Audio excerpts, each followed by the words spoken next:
Si Yan Lim, nag-aaral sa isang aviation school naghahandang lumipad. Kamakailan lamang, ibinahagi ni si Yan Lim ang isang larawan sa kanyang Instagram account na nagpapakita sa kanya habang nag-aaral sa isang aviation school.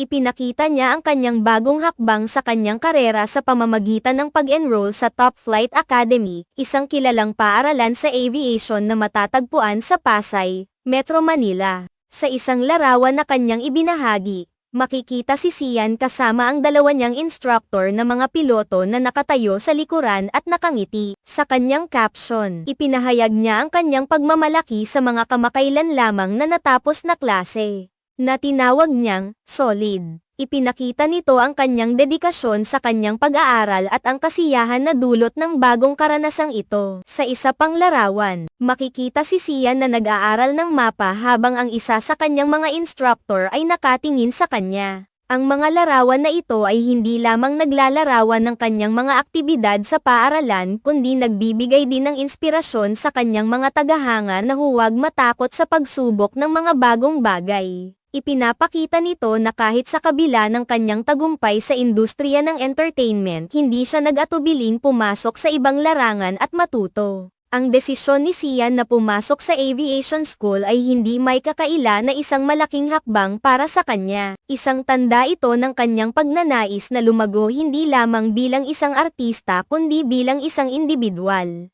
Ang aviation ay isang larangan na puno ng hamon at responsibilidad, at ang kanyang pag-enroll dito ay nagpapakita ng kanyang determinasyon na matutunan ang mga kinakailangang kasanayan para maging piloto. Maraming mga netizens at tagahanga ang nagbigay ng suporta at paghanga sa kanyang desisyon. Sa mga komento sa kanyang mga larawan, maraming tao ang nagpahayag ng kanilang pag-aproba at nagsabing nakakatuwa na makita si Sian na nag-aaral sa isang larangan na talagang nangangailangan ng dedikasyon at pagsusumikap. Ang kanyang mga tagahanga ay tila labis na ipinagmamalaki ang kanyang desisyon at umasa na magtagumpay siya sa kanyang bagong landas. Bukod sa kanyang pag-aaral sa aviation, si Sian ay kilala rin sa kanyang mga proyekto sa telebisyon at pelikula. Ang kanyang pagpasok sa aviation school ay nagbigay diin na kahit siya ay abala sa kanyang karera, nagbibigay siya ng oras upang matuto at mag-aral ng bagong kasanayan. Ang ganitong uri ng dedikasyon ay nagpapakita ng kanyang pagkatao at ang kanyang pangarap na hindi lamang maging matagumpay kundi maging mahusay sa anumang bagay na kanyang pinapasok. Sa pagpasok ni Sian sa aviation, maraming tao ang nagtanong kung ito na ba ang simula ng kanyang bagong karera bilang piloto. Gayunpaman, sa mga naunang pahayag niya, tila ang aviation ay isang paraan din para sa kanya na matuto ng disiplina at responsibilidad.